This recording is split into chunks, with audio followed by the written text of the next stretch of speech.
বর্তমানে এক স্নায়ু যুদ্ধ চলছে এই মুরতাদদের সাথে, এই মুনাফিকদের সাথে।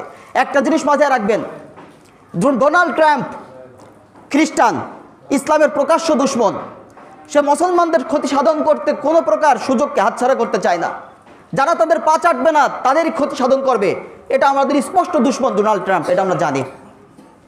বেনিয়ামিন নেতানিয়াহু ইহুদি, ইসলামের প্রকাশ্য দুশ্মন, এটা আমরা জানি। নরেন্দ্র মোদী ইসলামের প্রকাশ্য দুশ্মন, এটা আমরা জানি।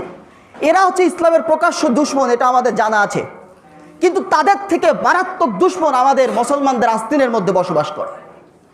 এরা নামে মুসলিম, এদের নিজেদের নামের শুরুতে মোহাম্মদ লেখা থাকবে, শেষে আহমদ লেখা থাকবে, শেষে হুসাইন থাকবে, শেষে বিভিন্ন প্রকার মুসলিম টাইটেল থাকবে।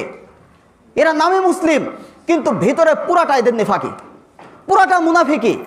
এরা মুসলমানদের অপ্রকাশ্য দুশ্মন। ওই মুসলমানদের ওই প্রকাশ্য দুশ্মন থেকেই অপ্রকাশ্য দুশ্মন যারা রয়েছে এরা আরও বেশি মারাত্মক, বেশি খারাপ।